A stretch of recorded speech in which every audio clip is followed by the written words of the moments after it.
Same time next week. Written by Shekia Rosay and read by Goombasa. Commissioned by Author of Purpose. Part 1. It always seemed to end up the same way when Mokuba found out about any of his problems. Poor kid would get all worked up and finally come up with some kind of crazy solution. That might be why Seto tried so hard to keep them to himself. Regrettably, this was mostly ineffectual. This time it had been the dream. The same damn dream. It had been going on for about 5 years now, recurring every couple of months, but it had recently gotten worse. Not to mention more frequent. Maybe it was stress. Was he overworking himself? Well, that was nothing new. No matter the cause, it had become far more severe in the last couple of weeks. He hadn't slept the night through in almost a month now. He'd always awaken, shaking and cold, having kicked off all his covers. On rare occasions, he'd even wake up screaming the most bizarre things. "No, it's not going to happen again. Please, no!" It was one of these times that brought the situation to Mokuba's attention. He mentioned it first over the breakfast table between bites of yogurt. "Nisama, who were you yelling to last night?" So Mokuba had heard. Seto inwardly cringed. He assumed an air of innocent surprise. "Yelling?" "Uh-huh. You kept saying you were sorry. I came to your room because I thought I heard my name, but when you seemed asleep, I left." "That is strange. Do you think it was a nightmare, Nisama?" "It might have been," Seto replied, looking away. Better his brother not become involved. "Seto, I think I heard his name too," Mokuba said hesitantly. Seto tensed slightly. "Mokuba, I'd really rather not talk about this," he said firmly, picking up his briefcase. "If you say so, Nisama." However, Mokuba was not to be so easily dissuaded. It continued likewise the next morning. "Seto," he started, "did you have that dream again last night?" Beginning to realize how futile it was to resist his younger brother's well-meaning efforts, Seto answered. "Yes, the same one. Did I yell again last night?" "No, you didn't yell, but you were up for a really long time." "Did I keep you up?" Seto asked, still trying to avoid the topic he knew was inevitable. "No, I could have gone back to sleep, but I was worried about you, Nisama." "Thank you for your concern, Mokuba, but I think I'll be okay. It's not too serious." Mokuba paused momentarily. "I know you dreamed about Gozaburo, Seto." Seto stood up quickly. "Mokuba, you know we don't use that name here," he shouted, color rising to his cheeks. "Then that was it," Mokuba said, ready to go to battle over this if need be. On his feet as well, he stood on his tiptoes to get closer to eye level with his older brother. "It is serious, Nisama. That was almost 6 years ago and you're still having nightmares. You need to talk to somebody." "Those things were unspeakable. Who is there to talk to anyway?" Seto replied, now whispering sharply under his breath. "There are plenty of people," Mokuba replied. "Like these people." Pulling a brochure out of his backpack, Mokuba threw it on the table. "TCEDV." Seto read the letters on the glossy brochure out loud, a hint of disdain and uncertainty in his voice. "Teens dealing with the effects of domestic violence." "Yes, the counselor gave them to our class a few weeks ago. You should go to a meeting, Nisama." Seto gave Mokuba a look. "You know as well as I do how these people operate. I don't want or need their pity," he said softly. Neither brother noticed how late they were running for school. "That might be true, but you do need to talk to somebody who understands." Seto's resolve lessened as he realized how earnestly his brother was attempting to help him. Terrible as the idea seemed to be, Mokuba had his best interests at heart. He sighed. "I'll think about it, Mokuba, but I don't make any promises." It felt bizarre walking the cold stone steps to Domino City Community School like this. It was Saturday, and somewhere around 9 o'clock. The meeting started at 10 officially, but Seto decided that giving himself a little extra time would be in his best interests. He could walk around, maybe, and buy a drink from a machine, and calm his nerves. Damn it, why was he so nervous? It wasn't as though he had issues speaking to crowds, and he doubted there would be a crowd anyway. It was just talking about this. This that he could hardly even talk about to Mokuba. This that he kept buried deep within him, telling himself constantly that he would face up to it tomorrow. Tomorrow he could handle it. But today was the tomorrow of one of thousands of yesterdays. Dredging up the terrors of his past in front of a group of strangers? Thinking of it this way almost made him turn back around and go straight back to his car. What would they say? How would they take it? He cringed at the thought of a circle of avid stares as he poured out his heart. Well, no one said he had to contribute, did they? He'd go. That was all he'd told Mokuba that he was going to do. He would sit in a chair and listen a little. It wasn't as though he was counting on this to help him or change him or end this tirade of nightmares. He would go. It seemed like hours, but it was really only a few seconds later that Seto reached the large metal double doors. Taking the handle of one, he opened it and stepped inside. A rush of warm air surrounded him, alleviating momentarily the tight feeling in his chest. It was a nice, warmly lit lobby with an unoccupied receptionist desk sitting near the wall directly in front of him. A picket sign beside it read, TDWEDV, Meeting in the Theater. Okay, so it was in the theater. Following the crudely drawn arrow below the lettering, he set off to the right. The hallway was dead silent, and his steps clicked somehow ominously on the linoleum. He had worn plain black shoes. They were one of his older pairs, but they were newly polished, and they matched the dark green slacks and black shirt that he had decided to wear after much deliberation. He hadn't really wanted to look aloof per se, but perhaps well-dressed enough that he needn't be the intimidated one. Finding a large set of doors labeled Theater and testing them to make sure they weren't locked, Seto was satisfied that his current mission had been accomplished. His cell phone indicated that he had a good 45 minutes to hang out. At least he had his laptop. Sitting on a bench nearby, Seto booted it up and began reading some stock reports. However, after a few minutes, he decided that there wasn't really any use. He'd tried to read a page as many as 3 times and still have no idea regarding its content. So much for that. Shutting off his laptop and stowing it back in his briefcase, he looked around. There were a few potted plants and another few branches down the way. For the first time, he noticed a vending machine to his right. He hadn't eaten much that morning. Seto had wondered, at the time, why he lacked an appetite. Clearly, in retrospect, it was nerves. Mokuba seemed to have known that much at the time also, or he would have pushed Seto more to eat. After all, Seto generally ate well enough, slim though he might be. That was normal for a teenage boy, right? He was a teenager, wasn't he? That, in itself, sounded weird. Joey Wheeler, people like him, they were teenagers. Mokuba was almost a teenager. Hell, that sounded weird too, but anyway, Seto, a teenager? To him, that label meant so much more than age. It meant he should be thoughtless, careless, go through random phases of bizarre emotion. Maybe this was one of those bizarre times if he really was a teenager. Either way, he was feeling a little bit faint. Worrying on an empty stomach is no small feat. After a few moments of deciding, Seto picked out Strawberry Pocky. It had been his favorite as a kid. How many years had it been since then? Far too many, that's all he knew. But then again, had it been enough? Resuming his spot on the corner bench, Seto finished the Pocky more quickly than he'd anticipated. He had decided long ago to eat the plain end of the Pocky first, so that he could end each one on a sweet, frostingy note. Funny, a good decade later and he was still doing it. Some things must just become too much habit to let go.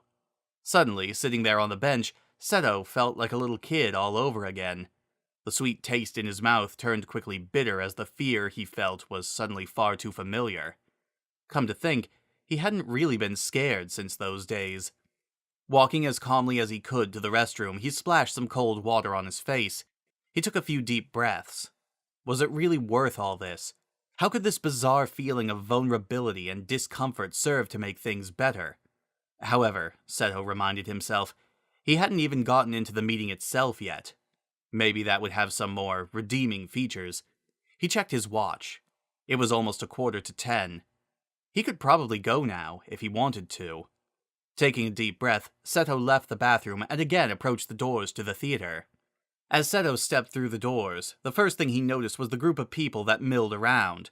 There were 5 or so there already, and it was 15 minutes before time to start. Logically, that meant the group would get pretty large. He couldn't really decide if that would be better or worse. It would essentially eliminate the awkwardness factor, but that many more people would have this new story to spread. Seto Kaiba, National Duel Monsters champion and heir to the Kaiba fortune, at a meetup for beat-up kids. Nice, real nice. Looking to think of something slightly less depressing, he took notice of how the meeting area was arranged. There was a circle of maroon chairs up on the stage. Besides the steps that led up, there was a table with a coffee maker and some creamer and sugars. Overall, it looked surprisingly welcoming. Seto walked slowly down one of the aisles towards the table with the coffee, where most of the people there had clustered. He was rather unsure and trying not to show it. However, this burden was very soon lifted by a lady all but skipping towards him. At a first glance, she seemed downright weird. Her hair was very short and very pink. It stuck up in spikes, accenting her lip ring quite nicely. She appeared to be in her mid-20s and wore blue jeans and a neon green t-shirt. "Hi!" she exclaimed, meeting him about halfway. "My name is Luca. I'm the moderator today." Luca did not seem to notice Seto's discomfort at her demeanor and appearance. Or maybe she was just used to this kind of thing. Either way, she was quite unabashed. Feeling an awkward obligation to introduce himself, Seto spoke. "My name is Seto Kaiba," he said, trying to keep a neutral expression. "Nice to meet you, Seto. Hey, don't I know you from somewhere? Were you on, TV or something?" Seto was now more uncomfortable than ever, but he made himself continue the conversation. "Yes, actually, a few nights ago." "Hey!" Luca exclaimed, her eyes widening. "Are you Kaiba Corp Kaiba? The Kaiba?" "I guess you could say that." As was his nature, the more discomfort Seto experienced, the more withdrawn he became. Now he sounded downright cold. "Wow," Luca whispered, sounding kind of excited. "So you're here for the meeting?" Seto nodded, no longer making eye contact. "Oh." Luca grimaced a little, leaning on one of the audience chairs. "I'm freaking you out to the extreme, aren't I? Sorry about that. I have that effect on people sometimes. Just ask Suze or Joey. You'll get used to it soon enough." Joey? Seto wondered. It was a common name, and Joey Wheeler wasn't the beat-up kid type anyway. He was too happy for that. "But it's great to have you with us today. We'll start in 10 minutes or so. Just get some coffee, introduce yourself to the kids that are here. The regulars sometimes come a few minutes early to help me set up chairs, and they also get the first pick of the coffee." "No," Seto thought. "I think you get the first pick of the coffee." However, he just nodded and walked over to the table. Silently, he picked up one of the styrofoam cups, filling it about halfway full with a decaf. He stopped to debate. Creamer? Sugar? No, not today. It was a regular coffee kind of day. He noticed a stack of self-adhesive name tag stickers and a permanent marker sitting on the left. Okay, so he needed a name tag. Lovely. Filling one out, he placed it on his lapel. "Hey, is this your first meeting?" he heard a nearby voice ask softly.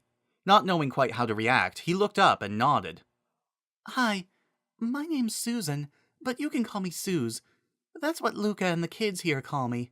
I see yours is Seto. It's nice to meet you."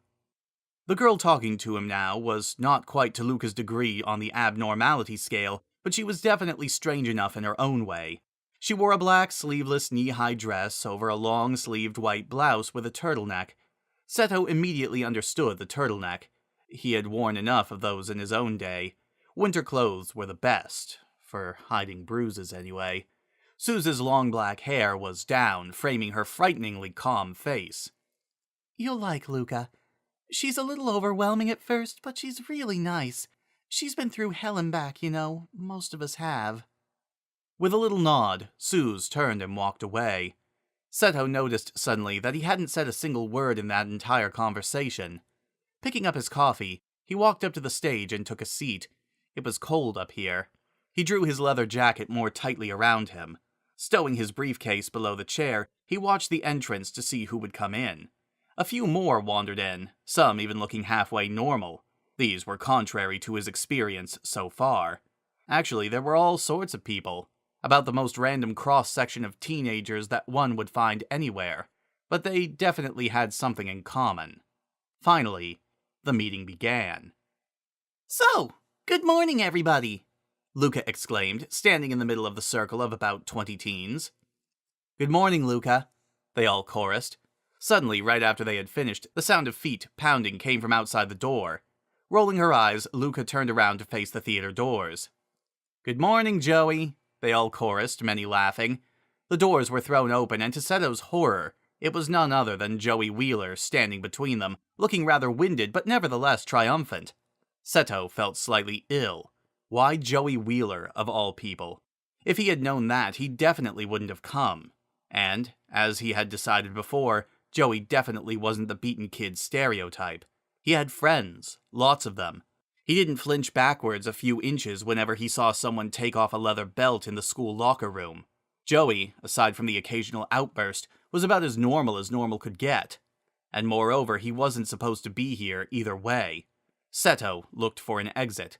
No discreet one in sight. Well, he just wouldn't talk, that was all. "Hey, kids!" Joey shouted, despite the fact that many of those gathered were his age or older. "I am here, and look what I remembered!" Joey triumphantly held up a box of donut holes. "Let's hear a round of applause for Joey," Luca said, sarcastic but seemingly cheerful nonetheless. The group clapped enthusiastically. "About time," one of the boys called. "Ah, shut it, Zell," Joey replied, throwing his jacket into one of the audience chairs and making his way up to the stage. Luca began her introduction again. "So, as I was saying before we were so rudely interrupted..." "Hey, I brought donuts!" Joey shouted back, acting as though he was offended, but having to make an effort so that the smile wouldn't give it away. Handing him to the boy that had yelled to him earlier, Zell, they made their way around the circle. "Yes, I know, Joey," Luca sighed. "Thank you. But in all seriousness, we're running about 10 minutes late. We need to start." Joey started to shrug definitively, but stopped midway. For the first time, he noticed Kaiba. His face changed from his former joking cheerfulness to a stormy confusion.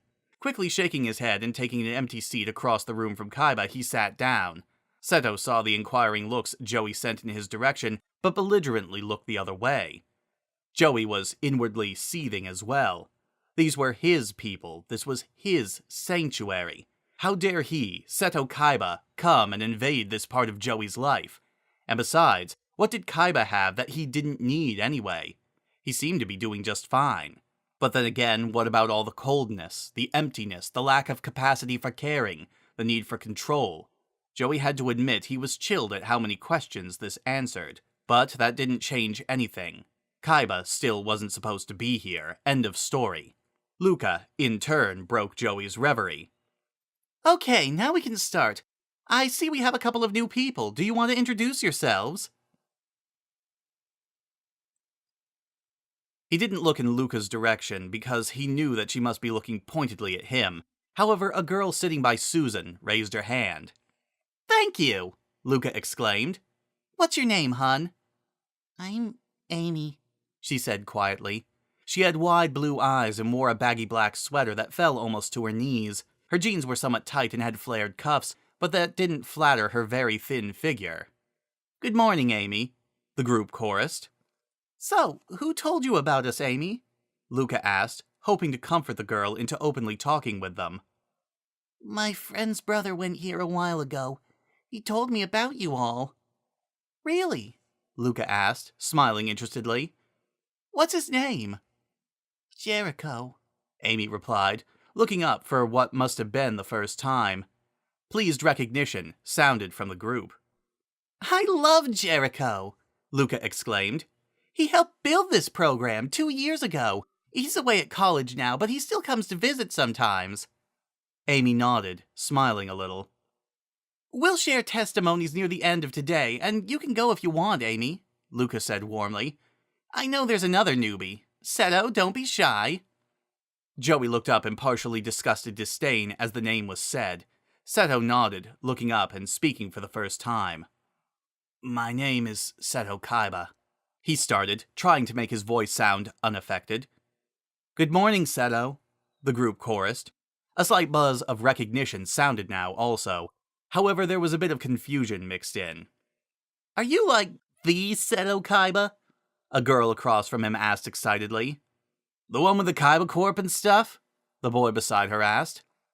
Actually, I am, Seto replied through his teeth, extremely uncomfortable at having been put on the spot. Again, Luca intervened. Calm down, guys. You're freaking him out, and you know that's my job. The laughter that ensued alleviated the tension. So, how did you hear about us, Seto? Luca asked, receiving the donut holes and taking out a glazed one before passing them to the boy to the left. My little brother gave me a brochure that his school counselor passed out, Seto replied, looking around the circle awkwardly. He saw Joey nod a little and almost smile grimly despite his disdain, as though not surprised that this was Mokuba's doing. Well, same goes for you, Seto, Luca said. I mean, about the testimony, we usually have one of our veterans go first, so it won't be too awkward. We all have name tags, so don't be afraid to call us by name if you need us. Yeah, Luca, which is kinda lame on weeks we don't have any new people, the boy on her left, whose name tag said Derek, commented. Luca rolled her eyes again. Just ignore him. It's open forum time. How was everybody's week at school? A few goods were heard, as well as a few sighs of frustration. Luca nodded knowingly. High school sucks sometimes, guys. That's why it's a big deal when you finally graduate. How many seniors do we have this year? A few hands went up. Derek, a girl named Christy, and a short boy that sat somewhat out of the circle. Oh, that's exciting! You all have to come back and visit. As many of you know, I'm graduating from Domino Tech School this year. Cheers and applause sounded. Yeah, I know it's really exciting. You all need to come because all of my colleagues are like 50 and they have teenage kids coming. I'd feel kinda lame, and none of them like my pink hair either. Derek put his arm around Luca. They're just jealous, he assured. It's freaking awesome. Thank you, Derek, Luca smiled. And don't any of you worry, they'll still let us meet here once I've graduated. But really, who has a story from this week that they want to share? No hands went up. You guys are all asleep this week. There's coffee down there, you know, Luca said. We've all had coffee, Christy said, sighing. Luca stood up. Then I think we need a game. A chorus of loud sighs were heard. The boy beside Seto leaned over to him and whispered, Luca's games are a little bit scary. Seto wasn't sure if he wanted to play a scary game. I think we should start with a game of trust. Find a partner, folks. Laughing and scrambling for their friends, the groups formed. Joey was with Zell and Christy teamed up with Amy. Want to be partners? The boy that had whispered to Seto earlier asked. His name tag said Jack. I actually think I'll sit this one out, Seto replied, not really making eye contact. Jack shrugged, looking a little put off. Suit yourself. Seto watched the game with a bizarre, unattached feeling. It wasn't too scary, it mostly seemed dumb.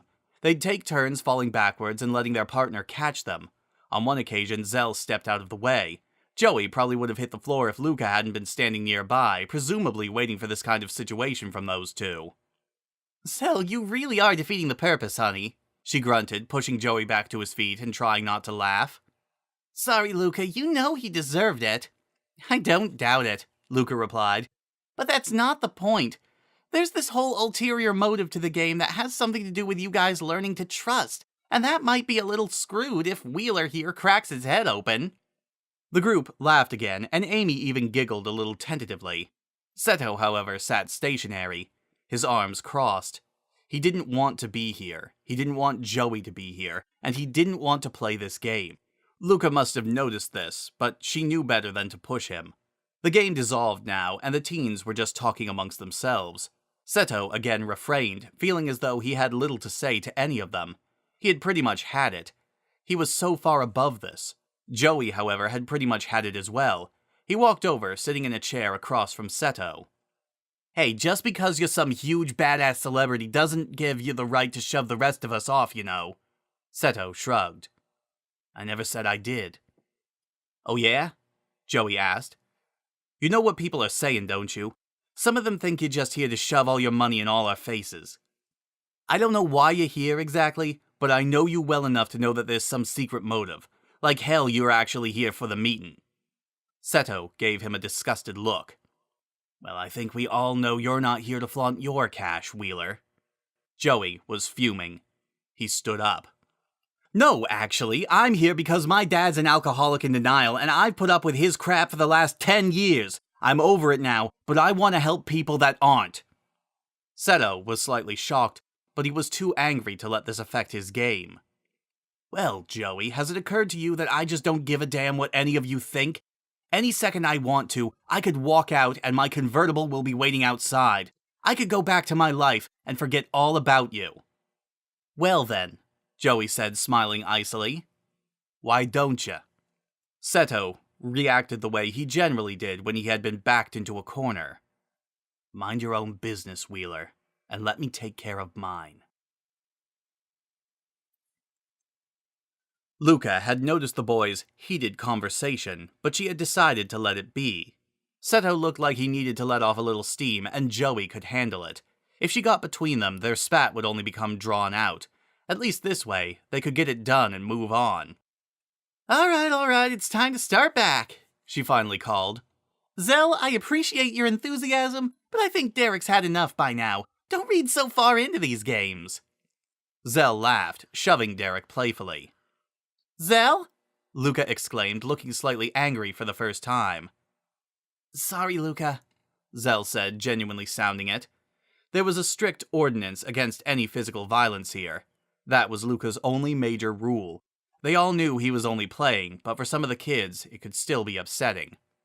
It's fine, Zell, Luca replied, patting his shoulder. Let's just get back to the circle here, okay? The chairs were pulled back together, and Seto and Joey no longer faced one another. Okay, guys, Luca said. It's been fun, but we gotta get going here eventually. Testimony time? Amy asked quietly. You got it, honey. I am going to preface this the same way I always do, though. How about we recite the group's maxim? The group agreed and got to their feet. Oh, and since we have some new people this week, Luca shot a pointed look of fake frustration at Derek. Can you explain what our maxim is? Yep, can do, Derek replied, giving Luca a sweet, innocent smile. A maxim is, pretty much like a statement of what you believe, a motto. A few years ago, when the program was new, some of us made up one that says what we were all about. You guys will learn it in no time, but just listen for now. Great job, Derek. Luca smiled genuinely. I'll start. We can do it as a repeat after me deal for Amy and Seto. I believe, she began. I believe, the group repeated, that what has happened in my life is not my fault, and it will not keep me from being the person that I know I can be. Seto wasn't really repeating what they said, but he was listening. He was what he was because of all the crap he'd put up with from Gozaburo. It wasn't keeping him from doing or being anything at all. Or was it? Success comes on many different levels. He had monetary success, but there was more to life than that. But he had his brother, and he loved him, and that was all he needed, wasn't it? He didn't really need to trust people. That would just make things harder, wouldn't it? That was just creating more questions. Back to the maxim. And I am not weak or stupid if I come to others for help. With this said, Luca raised up one fist. Power to the people, she shouted, grinning. Power to the people, the group thundered. They collapsed into a fit of laughter. Amy looked around wonderingly, and Seto raised an eyebrow. Sorry, guys, Luca laughed. There's a story there, too. One time when Zell and Derek were leading this about a month ago, they just added that in the end. Everybody was still repeating them, so we all said it without thinking. It was like the funniest thing ever, and we've done it ever since. Amy laughed hesitantly. She seemed to do everything hesitantly, and watched Seto to see if he would do likewise. He did his best, but somehow it came out looking more like a derisive smirk. Surprise. Okay guys, back to serious. Wow, we suck at serious, Luca said, still trying not to laugh. However, her next words sobered the group considerably. Now, we really are doing testimonies. As always, I need one of our longtime members to help me out here. Anybody? I just did it last week, Christina said, exonerating herself from the position. Yes, and I think I did it the week before, Suze ventured in her soft-spoken way. Luca looked around. Amelia, Zell, and Joey? It's been a while. Any of you up to it? Joey looked at Seto, who gave him a sarcastic smile. Joey seemed to take that as a challenge. All right, Joey said, standing up. I'll do it. Thanks, Joey, Luca replied, taking his seat as he took her place at the gap in the semicircle. Joey took a long time to walk over there, his hands in his pockets.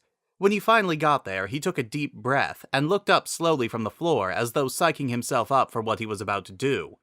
And also, perhaps, as a challenge to Seto. Okay, folks, Joey started. Some of you have already heard this. Actually, probably most of you. And for most of those of you who haven't, it's probably close enough to your own anyway. At the word most, Joey shot Seto another quick look. Seto scowled now, becoming quite offended. Was Joey really stupid enough to think that there wasn't the slightest possibility that he, Seto, had lived through something like this? Seto saw evidence in every aspect of himself. In his looks, his actions, his words.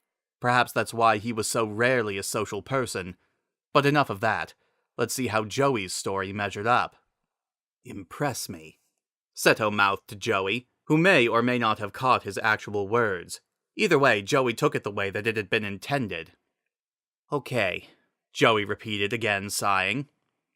Like probably most of you, it started with my dad. He was an alcoholic. He didn't really start getting bad about until my mom was pregnant with my little sister, back when I was about 3. I'd hear him get in at night. With the door slamming and all, it was kinda hard to miss. I'd always wander into my mom's room and hold her hand. Sometimes we'd lock the door. It depended on what kind of shape he was in. Suze was nodding, her eyes lowered in empathy for Joey's plight. He paused before continuing in an equally monotone voice. At first, it was once a month or so, and then it became once a week.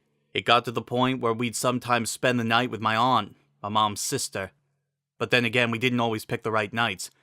My dad, he didn't usually take it out on me. I mean, I was a 3-year-old kid, but my mom really had it bad.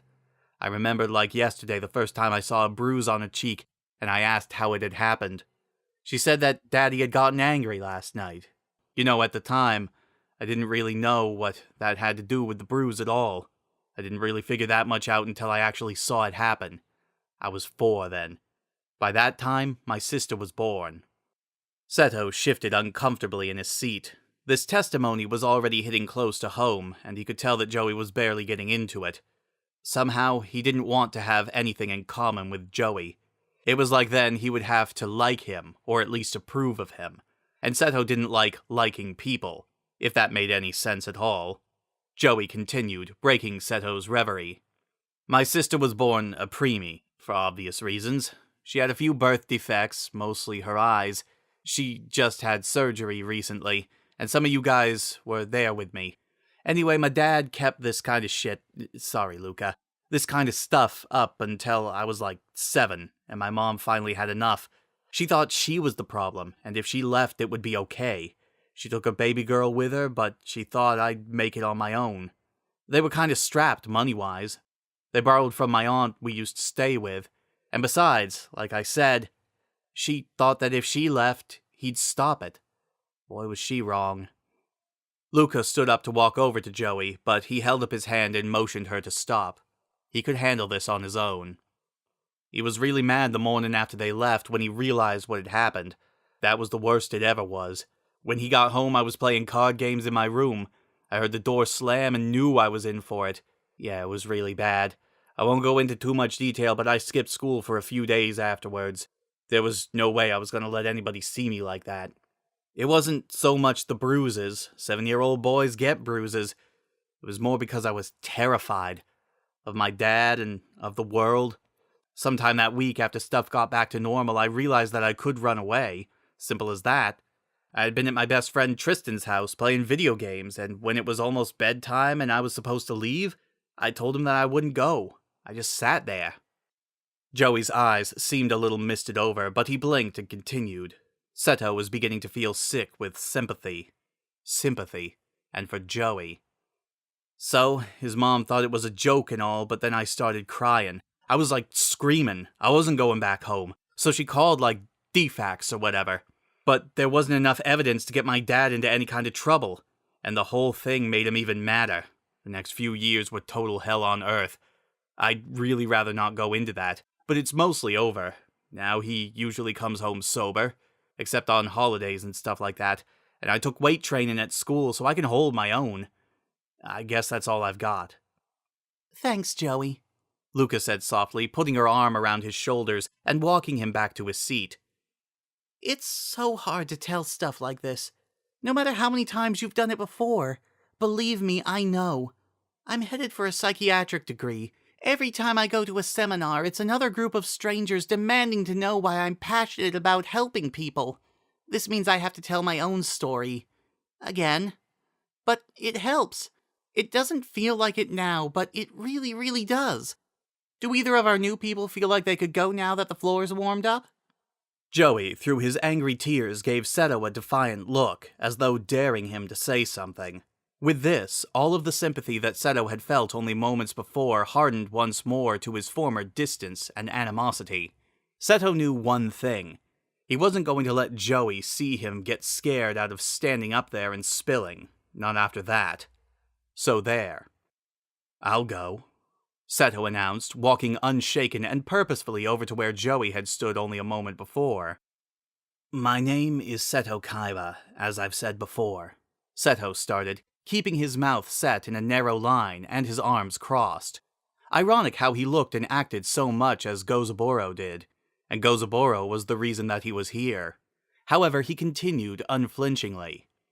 Some of you know me, of course. I'm the CEO of Kaiba Corp, but I haven't always been so well known. Joey sat back, almost pleased that Seto was acting the way he was.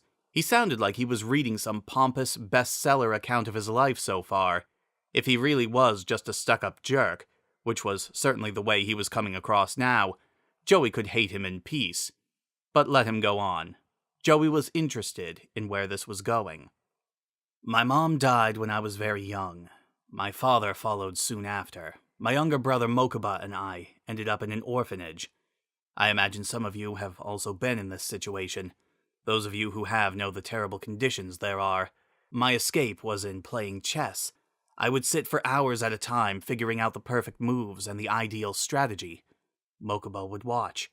We'd make a couple hundred yen now and then by betting the other boys that I could beat them. The former CEO of Kaiba Corp witnessed one of these times. He was intrigued, to say the least, and offered to play me as well. I'm not going to lie, it wasn't an easy win, but it was a win nonetheless.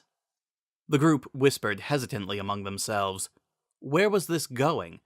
Seto seemed to neither notice nor care.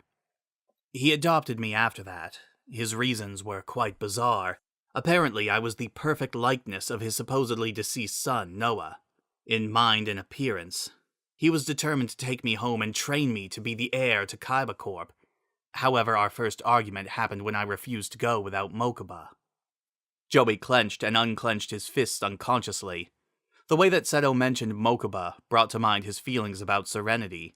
This was a part where his story bizarrely paralleled Kaiba's, but enough of that, they had nothing in common, and weren't going to. I guess there was some part of his compassion that hadn't died yet. Seto continued bitterly. Now his emotions were starting to show a little more than he had intended it to. Because he let me bring Mokuba along. When we got to his house, neither of us could believe it. We'd never seen anything like it. As we walked through the rooms, it looked like heaven. There was plenty of room, plenty of food, plenty of computers and games, and they were all ours. We didn't have to share or worry about having enough, but we didn't know what we were in for. The first time I ever saw him get really mad was the next morning, when he found Mokuba playing one of the Duel Monsters games. Apparently, they were just prototypes, and we weren't supposed to touch them or mess with them. I remember it like it was yesterday. One second, Mokuba was happy, playing the game the next, he was on the ground crying. I didn't even know what had happened. Seto looked up, blinking rapidly. He noticed that he was talking faster and faster. And that was just the beginning. Every morning I'd see Mokuba at breakfast, but not again until midnight or so. And that's if I was lucky. Sometimes I'd have to work straight through until 2 or 3 a.m., and if I tried to sleep late in the morning, I'd be in for it all over again. Bruises, burning, the works. I can't really recall a day when there wasn't at least a little bit of blood. He'd stand over me as I worked with a ruler in his hand. If my eyelids drooped, I'd hear a crack lightly on the palm of his hand. If they closed, it would be cracked hard across the top of mine. I was 12 then. Seto shuddered. It didn't end there, though. One time we tried to run away. I'd been planning it for months. I placed bets on Duel Monsters games at school, much as I had with chess before. Every cent that I didn't spend on food on the way home.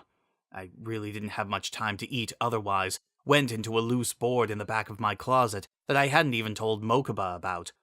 I know that we could have stolen from him, but I didn't want that hanging over my head. It wasn't a good idea no matter how you looked at the situation.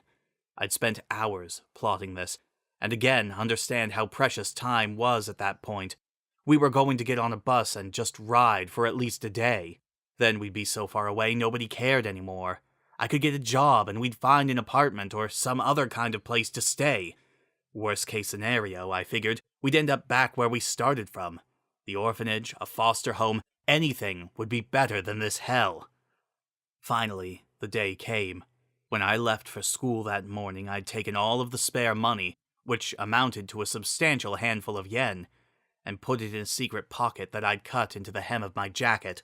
That afternoon, after school was over, instead of turning to go home, Mokuba and I took a left to go to the bus station. Just as we neared the block on the other side of the street, a black limo pulled up behind us. I heard a voice say, "Get in the car," and chills ran down my spine. But heaven knows I did as I was told. Seto paused and took a deep breath as a tear ran down Christian's cheek. Derek put his arm around her. They all listened intently. Seto's resolve, however, was beginning to shake. He hadn't been ready for this. This was nothing like him. He had just reacted and stood up to spite Joey. He hadn't ever told this out loud before. He was getting into the part that he hadn't even admitted to himself. However, unwilling to give in to his better judgment, Seto pushed forward. Now the words were just tumbling out. It was stuff that he'd never thought back on after it happened. He had blocked it out. It was though it had happened to somebody else entirely. The ground below him was growing shaky, and his resolve was shrinking smaller by the second. One night, about a week after our attempted runaway, I got home from school to find Mokuba crying. At first, I thought that he had just skinned his knee at school again. Little did I know what was coming. It was the worst thing. He told me to go away, pretend I hadn't gotten back at all. If I had known what was going to happen, I might have run. I hope I wouldn't have, but I might have. Then I had no idea. I wasn't leaving him. About that time, we saw the shadow come into the room again, and... Seto's voice trailed off, his eyes fixed on something not in the room but in the distance. Something in his voice became far away and unknown. His next few words seemed as though it were in a trance. The bruises hadn't even healed from the day at the bus stop, he said softly, his voice sounding young and innocent. Why did he do that? What good did it do? Suddenly, Seto was 9 years old all over again. He was there, in that horribly quiet living room, waiting for the terrible pain and humiliation that he knew was coming, the hurt that he couldn't do anything to stop. As the adrenaline pumped, his fight-flight reflex began to kick in, but there was nobody there to be fought, not now. His chance had passed. He hadn't run, either, when he had the chance, and he'd had to take the pain for it. He wasn't going to take the pain again. Stepping to his seat wordlessly and taking his briefcase, Seto barely saw the group sit in awed horror as he picked it up and walked off the stage. For the first few steps, he walked calmly as he always did. As he neared the center of the row of seats, however, he broke into a run. As the auditorium doors slammed behind him, the group looked around at one another helplessly. Luca was the first to come to her senses. Her voice shook. "I'm following him. Guys, just talk or something like that. I'll be right back." They nodded and watched her walk quickly from the stage, breaking into a run almost as Seto had only moments before. She knew that he was leaving and wanted to catch him on the way out. She couldn't let him go home, or go anywhere for that matter, in the state that he was in now. Seto ran blindly back through the hallway, by the vending machine, down to the lobby, into the parking lot. The car. Where the hell had he parked it anyway? Finally, though his vision was clouded over, he managed to spot the shiny convertible in a spot far off from the others. Clicking the button to unlock it and throwing himself into the driver's seat, Seto sat for a moment. The thoughts started coming normally again. The vault was sealed back up, and it never should have been opened, never should have been touched. There was a reason it had been locked for so long. Now he was thinking normally again. School was coming back, work was coming back. The people at the meetings, they had come back too, but he didn't want to think about that. Leaning his head down onto the steering wheel, he took a few deep breaths. His stupid pride. That was Gozaboro's fault too. Seto Kaiba had been taught politeness by being treated rudely, honesty by being constantly lied to, and pride by being deeply shamed. And the most painful of all, it had worked. Seto couldn't connect with anybody. And this was exactly how Gozaboro had wanted it to be. The less reliant you are on others, the more powerful you are yourself. And power was everything. But despite all of the years of pain, fear, and suffering that had been used to compound this into Seto's brain, he knew in his heart of hearts that it simply wasn't the case. People were meant to love and be loved, to laugh and make one another laugh. But was it worth all the shit that came along with it? Somehow, it seemed like it had to be. "Seto!" a voice called from behind him. His heart still pumping, Seto slammed his key into the ignition. Just as he was about to rev up the car, he felt a hand on his shoulder. "Seto," the voice repeated, now seeming winded from running and exhausted from worry. Not turning around, Seto looked in his rearview mirror. Luca, of course. Didn't these people ever quit? He had nothing to say to her. He'd been humiliated enough for one day.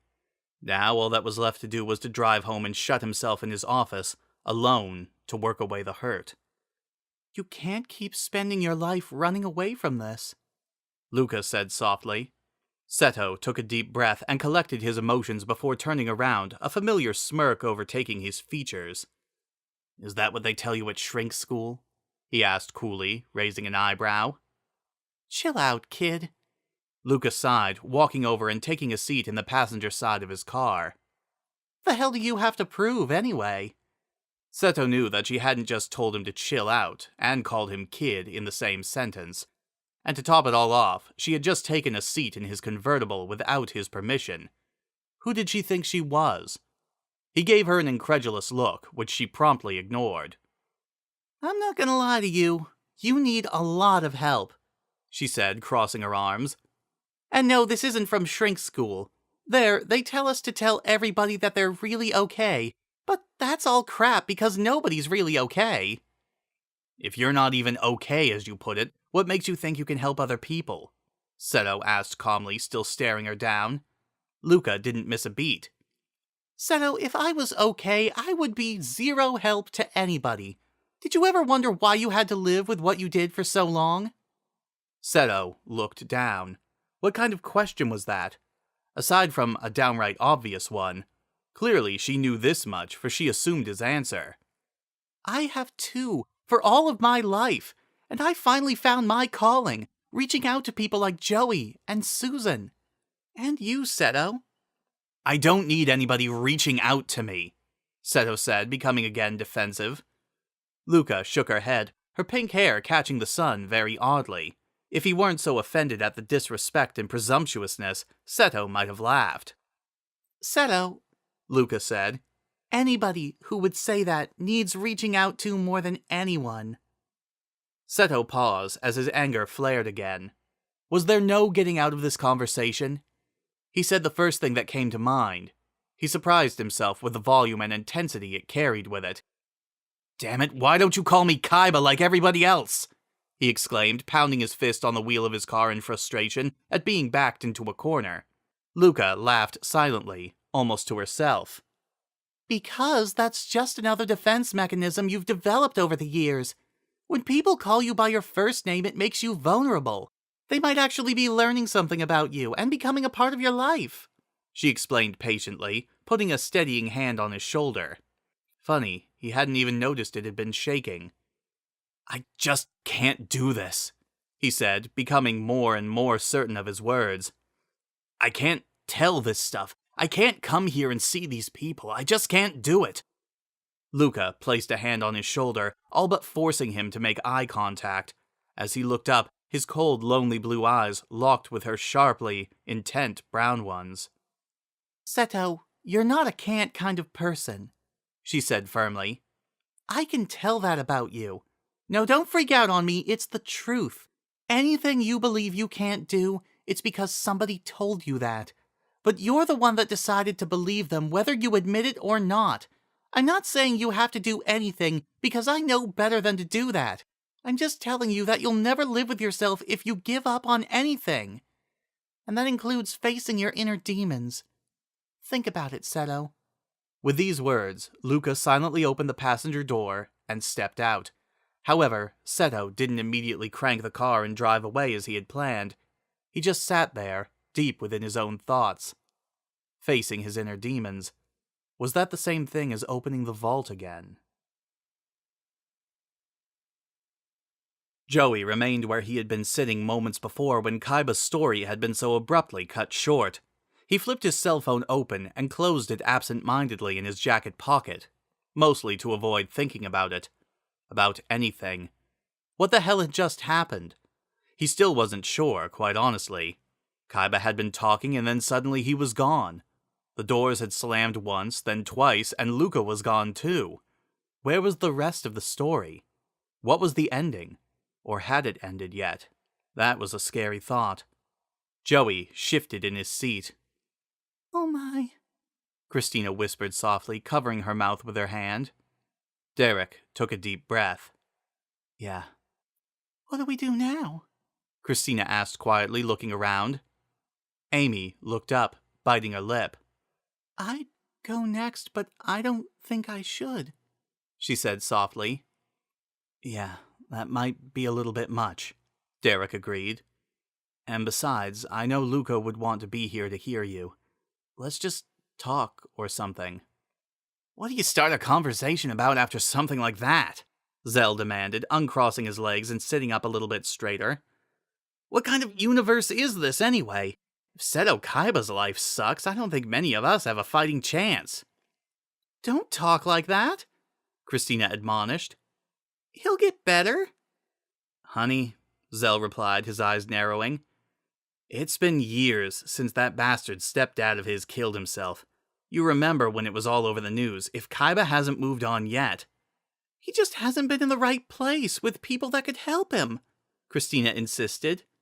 "That'll make a difference." Zell shook his head. "Whatever. But if I had his cash, I think I'd get over most anything." Silence returned to the room. It seemed funny to Joey. So many opinions had just been expressed, but nobody seemed to doubt anymore that what Kaiba had said had been true. And Joey himself had, up until the last few seconds of the story. The way Kaiba's eyes had glazed over, how he had sounded like he had said those last few words. It had been a very familiar horror. One that not everybody could understand. One that Joey knew very well. It was said that domestic violence kids could pick each other out anywhere, something like war veterans. Was Kaiba that good at hiding emotion, such that it had never occurred to any of them? And he had cracked just like that. He had it coming, Joey decided. Joey remembered how he had been found out. It started out with Tristan and his mom as the only two knowing. After the defects case had failed so miserably, they had reluctantly promised to keep quiet. But one night at an intramural basketball game, he had been elbowed in the side as he made a layup. It barely would have hurt at all had it not been for the half-healed bruises. When the coach pulled him off to the side, he made him pull his jersey up, even though Joey said over and over that he was okay. The coach had let him off with a raised eyebrow, but it wasn't long before the school counselor pulled him out of class and gave him the brochure that brought him here. It was funny how life works sometimes. "What's on your mind, Joey?" Zell asked cynically, interrupting Joey's reverie. "You've been awfully quiet." "I'm just thinking, man," Joey replied nonchalantly, shrugging. "I don't have much to say." "Well, suit yourself," Derek shrugged. "I might go get a drink or something. How about we take a break, everybody?" The consensus seemed all around positive, so the group decided to go with Derek's idea. Joey separated from the group, making a beeline for the back door. He needed some fresh air. He had a little bit of a headache anyway. Fortunately for Joey, the exit from the theater opened onto a small concrete patio. It was about 20 feet around, with a little rail on either side. Sitting on a bench on the left side, he took a deep breath and slid into an almost reclining position. Yes, this was an odd existence. Seto Kaiba was one of the few entities on Earth that he had allowed himself the complete freedom to hate absolutely. He was pure evil, end of story. But it wasn't the end of the story. It had never occurred to Joey to wonder what had caused Kaiba to become evil to begin with. People weren't just born evil, were they? And moreover, was Kaiba really evil per se? Yeah, everybody wanted to think everybody else had a little bit of light, every single stupid antagonist just needed a hug and it would all be better. But real life didn't work that way. Some people were just jerks, pure and simple. But some had been stomped on time and time again, never given the time to heal between attacks. And it was beginning to look like Kaiba was one of those. He had to have been a little kid sometime. Joey laughed just a little. It came out sounding more like a bemused sigh. Now he'd seen it all. Kaiba must have been one hellion of a little kid. All of that crazy, ingenious demonic energy concentrated into a 12-year-old. So many possibilities, such physical limitation. Joey fished around for a minute in his jacket pocket before pulling out a rather crushed pack of cigarettes. Sliding one into his hand, he lit it up with a cheap little lighter that also looked a little worse for wear. Joey took a long drag, feeling a sense of comfort in the familiar acrid flavor of cigarette smoke. It was something like home, and it had been far, far too long. He had tried to kick the habit enough times, but it was just too much, well, a habit. He'd taken it up around 13, and it was about the only thing that had been a constant in his life since. What the heck? It gave him something to do when he lacked any more constructive options. Like now, for instance. Joey went through a few more cigs, the butts crushing under his dingy white sneakers. Finally, he pulled the last one out of the pack. Oh well, it was shaping up to be a full pack kind of day anyway. Pity, this time last week, he had been down to only one each before and after school. Getting to his feet, Joey looked around a little. Susan, next to the old blue car in the parking lot, staring off into space. Zell was leaning on his red SUV a few feet further down, drinking a Coke. Or at least Joey hoped it was a Coke. Zell might make some thoughtless choices on occasion, but Joey thought he had enough sense not to down a beer a few minutes before driving home. Either way, it was his problem and his loss. Joey had enough on his mind. He had set his conventions straight a few days after he had met Seto Kaiba, and he had only been proven right ever since. Now he was beginning to doubt himself. And Joey didn't operate that way. His brain hurt. It was time to go home and watch mindless television for a few hours. He'd call Luca's cell later and tell her that he hadn't been feeling well or something. As Joey walked off the patio, he heard a V8 engine that sounded distinctly like Kaiba's convertible gun up from the parking lot on the other side of the building, where he had parked too. Apparently, Joey wasn't the only one who needed a break to sort things out. Shit, another thing they had in common. As Joey walked to his own car and stepped in, he wondered what kind of conclusion he would come to about this whole Kaiba thing. He had a general policy of looking out for the lost and screwed up people, but nobody had ever told him that the most powerful high schooler in Japan fell under that category as well. That turned everything upside down. Holding his cigarette between his teeth, he unclipped his keys from his belt. "Hey, Joey!" he heard a voice exclaim. Oh well, looked like he'd end up talking to Luca after all. "Don't even say it," he sighed, exhaling a stream of smoke from his half-smoked cigarette. "I wasn't gonna," Luca replied softly. "We need to talk, or what the hell, maybe we just need to sit here and chill out." "Works for me." Luca climbed into the passenger seat and sighed deeply. Joey wasn't sure if he had ever seen her this much at a loss. "I don't even know what to say, hun," she commented softly. "That friend of yours, Seto, is one screwed up kid." "He's definitely not my friend," Joey sighed. "But yeah, apparently he's pretty messed up." "More than pretty messed up," Luca emphasized, her voice cracking. "He's got some post-traumatic stress business going on, from what I can tell. And I'm not saying that's unusual for domestic violence kids, but I'm getting vibes of panic disorder stuff, and those are no picnic to treat, especially in somebody like him." "Somebody like him?" Joey inquired, crushing the last cigarette butt on the plastic floor of the truck. "Yeah. He's determined to deflect any move anybody makes to help him. He came to get his brother off his back, and that's all. Unless something major happens, I think we've seen the last of him."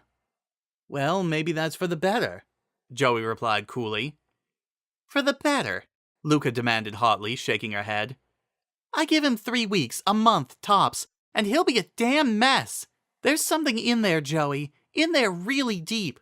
Something that he has no intention of telling anybody, even himself, and unless he comes to terms with it, it's only going to escalate. This is not good." Joey looked up incredulously. "What do you think is upsetting him so much?" "I have no idea, and I really don't think that he does either.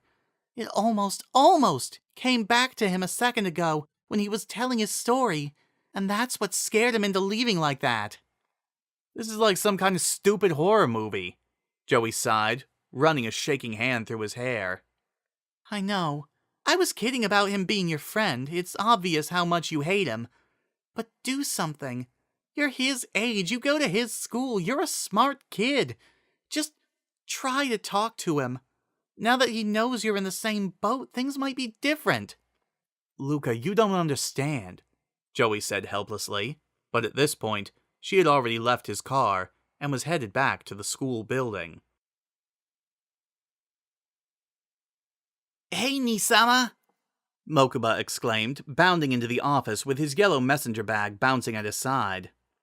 "Hey, Mokuba," Seto replied quietly, sighing and finishing up the sentence that he was typing before looking up. "Difficult day?" Mokuba asked, giving him a sympathetic look. Seto rolled his eyes. "You could say that." "Yeah. Well, I brought you dinner," Mokuba exclaimed, producing a cardboard takeout-shaped box from inside the bag and setting it down on Seto's perfectly organized desk. There was a blotter and calendar with important dates written in Seto's neat, copperplate script hand. Beside this was a coffee mug with pens and pencils, and beside that a ledger full of figures. Mokuba was bored very quickly by looking through it, but he'd tried enough times to know that it was impeccably ordered, not a single printout under the wrong date or alphabetical notation. It was somehow very depressing. Seto's office in general was very depressing.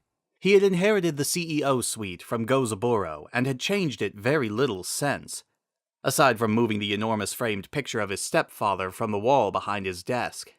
It was in the lobby of the building now. Mokuba thought that maybe that's why Seto spent so little time down there. Aside from the spot where the painting was clearly missing, the walls were still mostly unadorned. The only sign of life in the room, aside from the two brothers, was in a rather pathetic plant rising a few feet from a terracotta beside the desk. Certainly the little tree was well cared for, but it drooped from lack of natural light. "Thanks, Mokuba," Seto replied, picking up the box. It was rather unassuming and looked quite small to constitute an entire meal. Mokuba watched in distaste as Seto opened it and poured the contents of the sauce packet over the noodles inside. As he put it in the microwave under his desk, the young boy finally commented. "You know," he said, "you could really eat something else once in a while. Those are kind of pathetic. I would have brought you takeout or something. Seto shrugged. I wouldn't have eaten it. I know, Mokuba sighed, which is why I didn't. But those aren't that good for you. They're instant microwave and they last forever, so I can buy them in bulk. I really don't have time for much else, you know that. Yeah, Mokuba conceded. I know. But they don't have any protein at all, and you're really skinny.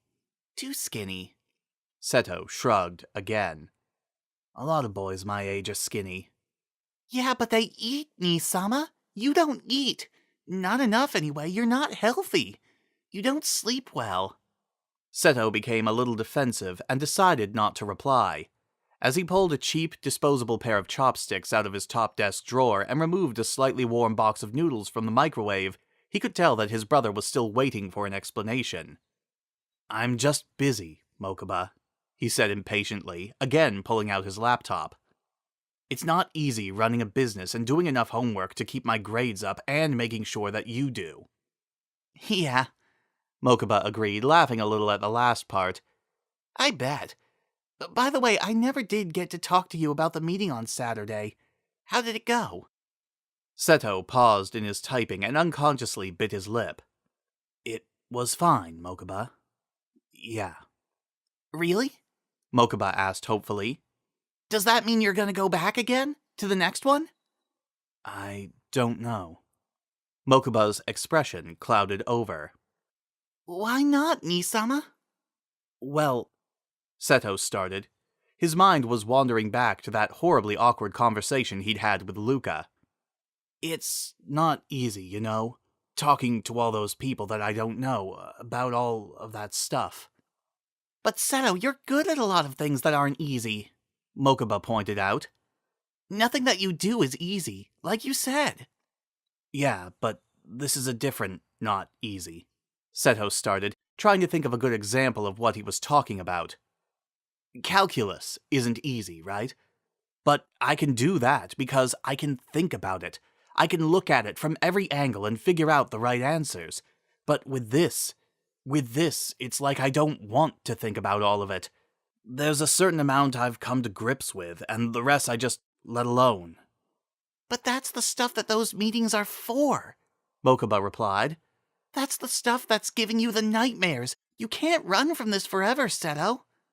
Seto paused, looking up at his little brother. So I've been told, he said finally, sounding a little bit sad. The two sat in silence for a few minutes before Mokuba again broke it. Are you still having the nightmares since you went to the meeting, Nisama? Seto took a deep breath, attempting to calm down. Mokuba, he sighed. I'd rather not talk about this.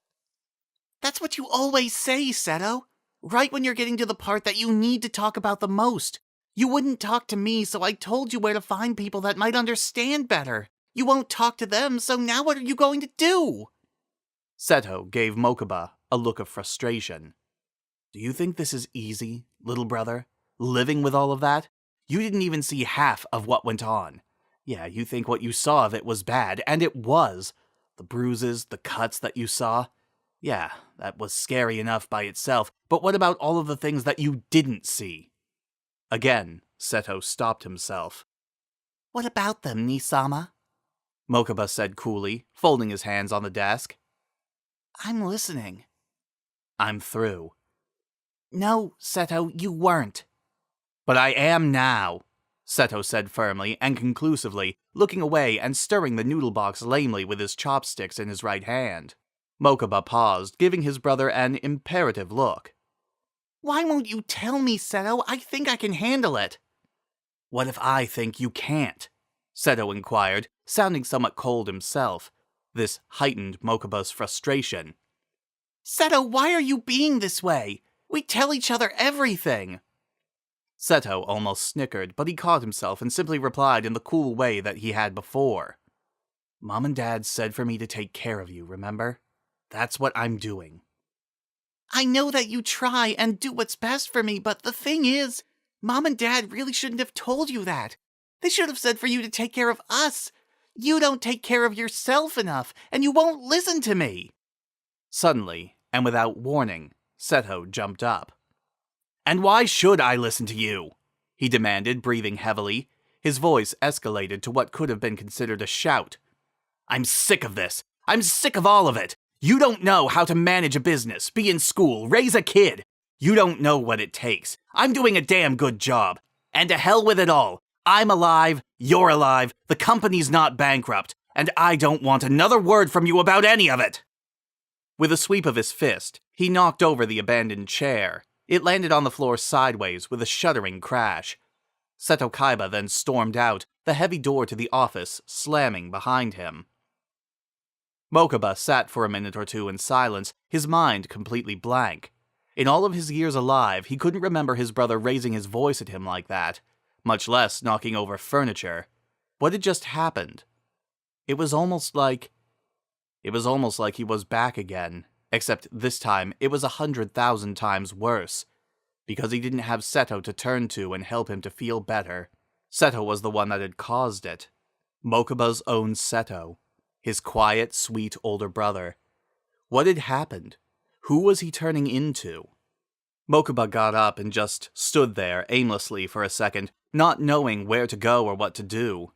Well, maybe picking up the overturned chair would be a good start. As he did so, Seto's long white coat fell to the floor. His brother must have taken it off when he got in that morning. And it was so cold in here. Mokuba couldn't imagine taking off a jacket. Sitting down in the chair where Seto had been sitting calmly only moments before, Mokuba saw the abandoned noodle box sitting on the desk. Suddenly, his eyes filled with angry tears. Seto, his niece-sama, ate those noodles, the cheap ones that came from the small grocery store on the corner. Not this new, scary person that he didn't know. Before he knew what had happened, Mokuba was sobbing. He trembled with these awful, powerful tears, and he buried his face in Seto's coat. What was he going to do? Where would he go? Without Seto. Mokuba's cries worsened, and he clung to the dumb leather coat like it was his older brother. It smelled like American cologne and wintergreen chewing gum, Seto's favorites. Whenever Mokuba had a bad day at school or woke up from a nightmare early in the morning, when it was still dark, that smell meant that everything was going to be okay. He'd found a safe place. But now, what was it going to mean? Meanwhile, Seto stood in the bathroom on his floor, leaning against the tile wall in complete, absolute despair. What had he done? In that wretched, frustrated moment, had he ruined everything? All of the years of looking out for each other, all of the times he'd dried his brother's tears, it had come so naturally in that second, so naturally that it terrified him. The anger was just too much to handle, and the violence made it go away for just a second. Then the horror had set in, and he had left, immediately. He was afraid of himself. He was becoming his own worst nightmare. What would it be next time? Could he control it? What if he had to send Mokuba away for his own good? He couldn't very well leave him with a person that would hurt him, even if that person was himself. Should he go back into the room and talk to Mokuba, he wondered. Hell, after that, did he deserve to? What was he going to say? Mokuba was his brother, his one and only, his confidant and best friend. Somehow, he'd know. When he got there, there would be a way to express this feeling to his brother, even if he couldn't express it to himself. When Seto reappeared at the door to the office, Mokuba's back was to him. He was sitting in that chair, the one that Seto had pushed over, and a lump rose in Seto's throat. He was holding onto Seto's coat, as though it were his last link to a dying world. "Mokuba," Seto whispered. His brother turned around, his face red and tear-streaked, but he didn't get up. He simply sat there, giving Seto a blank, unsure stare. "Moki," Seto repeated entreatingly, heartbrokenly, his voice cracking. He knelt down on the floor, his arms open. Not hesitating another moment, Mokuba jumped up from the chair and rushed forward, falling into Seto's embrace. "Mokuba, I'm so sorry," Seto said, burying his head in his younger brother's shoulder. "No, Nisama, no. I was just so scared of you," the younger boy sobbed. His tears combined with those of his brother as the two sat there on the floor in a powerful, terrified embrace. Seto, you have to go back to the meeting on Saturday. You just have to. He's gone, and he's still ruining our lives. I know, Mokuba. I know, Seto replied, pulling his brother in even more tightly.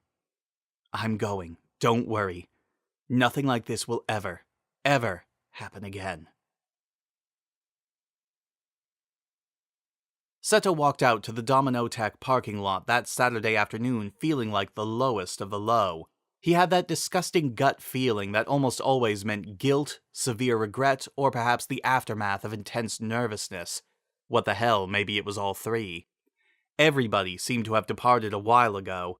He'd gotten a call from an associate right as he was leaving, and had been forced to stand around in the hallway debating the use of stock sharing with another large company. Strangely enough, it had almost been nice to get the meeting out of his mind that quickly. But now it was flooding back. He had finished his story. Well, he'd picked up where he left off and brought it to the present. He had been pretty close before. There had just been some kind of stumbling block.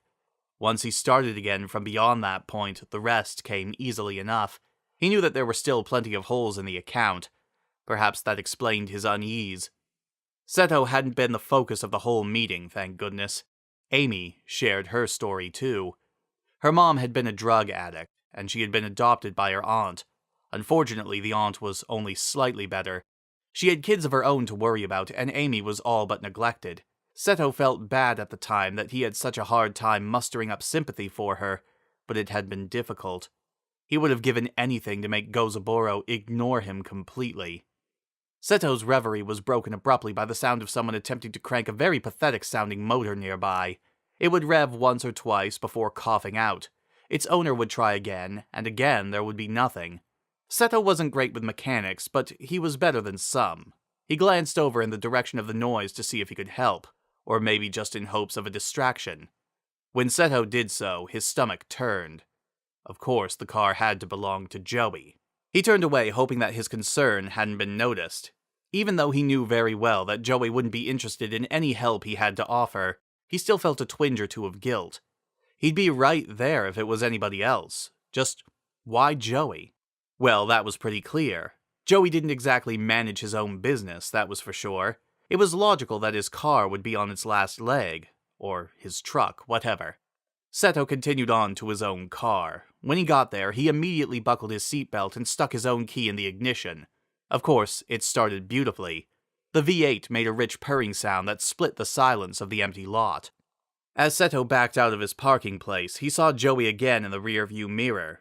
The old black pickup still didn't appear to be starting. Again, Seto's moral problems set in. His passenger seat was conspicuously unoccupied, and Joey could get his car towed for a very low price. He'd just need a ride home that day. Seto continued to resist what he was beginning to understand was his obligation as a human being. Joey could wait for a ride from an actual friend. It wasn't that cold. The weather was nice at least. As though in response to his thoughts, a few drops of rain hit the windshield. Seto fumed. Fate apparently found it highly amusing that he be forced to drive Joey home that day. Well, he could at least pull up his convertible top so that he didn't get completely soaked. Once this was done, he did a 3-point turn and pulled up right beside Joey's truck, before he could talk himself out of it. The truck window was already rolled down so that Joey could listen to the engine, so Seto rolled his down as well. "Hey, Wheeler," he said coolly, leaning his arm out the window. "Has your piece of shit car finally crapped out on you?" "Shut up, Kaiba," Joey said, again turning the key. It made a sharp sputtering sound that seemed to lift his hopes. However, it again fell silent. Joey glared at Kaiba. "Are you just gonna sit there and stare, smart-ass?" he asked sharply. Kaiba laughed humorlessly. "I was actually going to ask if you needed a ride home. I wasn't sure if you could afford to call a taxi." Joey looked as though he was about to respond with something equally rude, but thought better of it when it occurred to him that Kaiba might be serious. However, his pride again won out over his practicality. "Like hell I'd ride with you anyway," Joey finally said, looking away. Seto sighed. "Get in the car, Wheeler." "What?" "You heard me. Get your ass in the car or I'm leaving." Joey pulled the keys to his truck out of the ignition. He slid out of the passenger side door since Kaiba's car was too close to allow him to get out of the driver's side comfortably. As he walked to the side of the convertible, he gave Kaiba a distrusting glance. "I know you," he said. "You got something planned." Kaiba swore, more to himself than Joey. "Do you honestly think I'd waste my time planning something just to embarrass you?" he asked, giving Joey a look. "Just get in the car before I really do change my mind." Joey stopped for a second, Luca's words coming back to him. "Just try to talk to him. Now that he knows that you're in the same boat, things might be different." What the hell. "Yeah, okay," he said, getting into the convertible. The leather seats and satellite radio seemed like the stuff out of another universe, but Joey resisted the urge to play with them. He wondered what was in Kaiba's glove box. Suddenly, that seemed like a stupid thing to wonder. It probably wasn't that different from his own. Maybe a CD case, some spare change, a few receipts. "While you're at it, why don't you just ask me what it cost?" Kaiba interrupted him coldly, watching as Joey examined all of the controls on the armrest. "Fine then," Joey replied, smirking.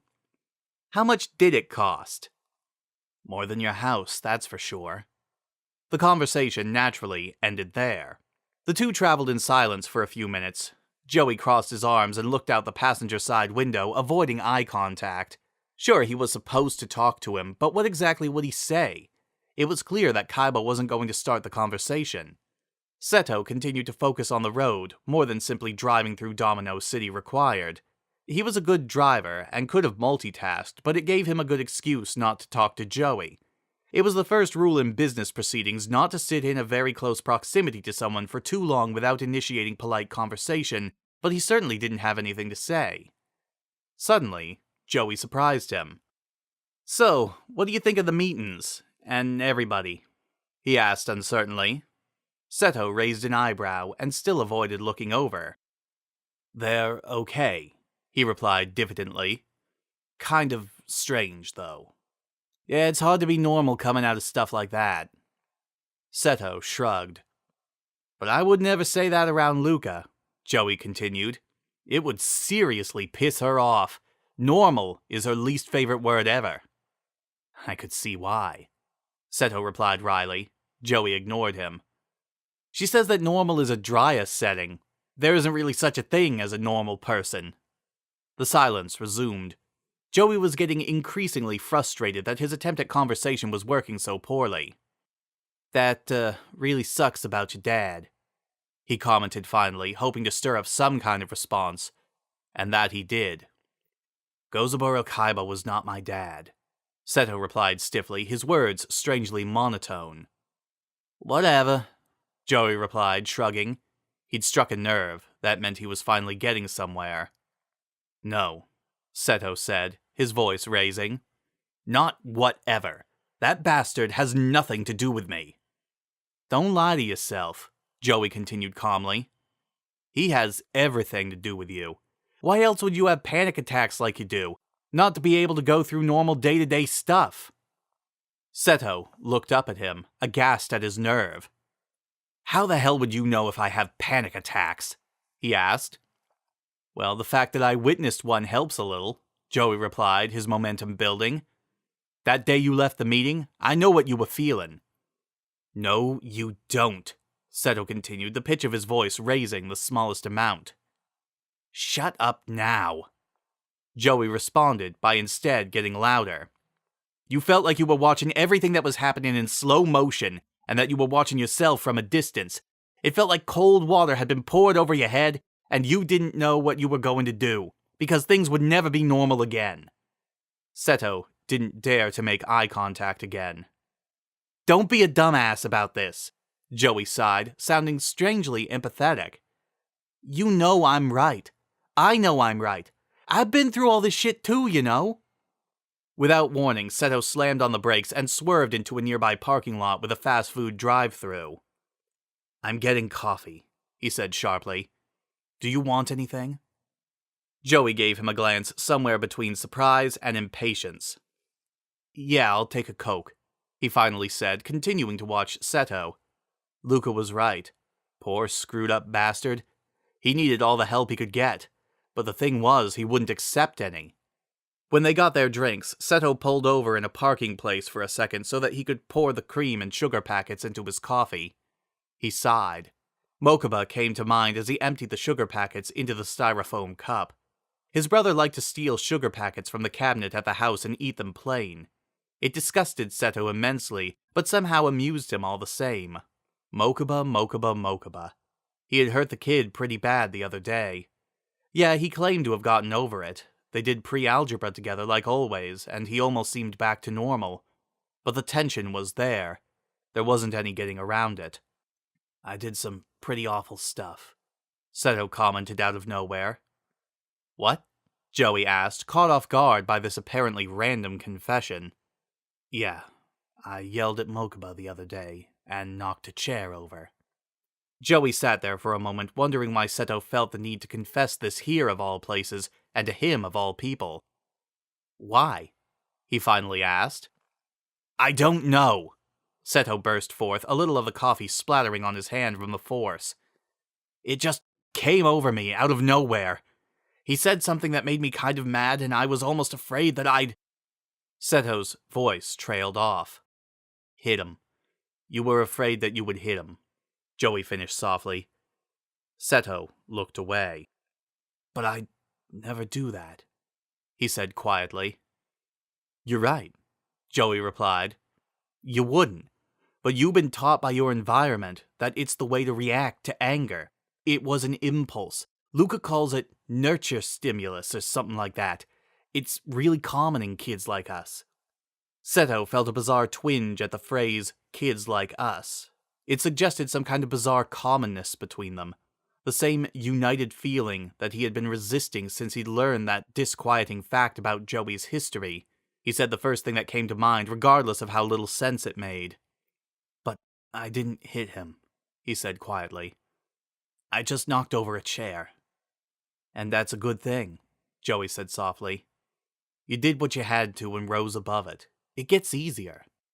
The car was silent again as Seto put the lid back on his coffee. When he had done so, he drove out of the parking lot and back to the road where they had been driving before. You can just drop me off at the mechanic shop on 3rd Street, Joey said. I need to get my truck towed, and Tristan works there anyway. I was going to his place tonight. Okay, Kaiba replied, pulling into the left lane. Oh, I need to pay you back for the coke, Joey said suddenly, more to break the silence than anything. Kaiba snickered, sounding like his usual self all of a sudden. Forget it, Wheeler. I'd already forgotten that 50 yen was actually worth something to some people. Joey shrugged and put his wallet away. Kaiba's camaraderie was again quite short-lived, but it had been enough. The two rode the last mile or so in the same silence that had characterized most of their time in the car together. We're here, Kaiba finally announced, pulling up beside a shabby brick building surrounded by sedans in various states of disrepair. Thanks for the ride, Joey said shortly, taking his half-empty Coke from the cup holder and slamming the door. Yeah, Kaiba replied to no one in particular, releasing his parking brake and pulling back out to the main road. The end.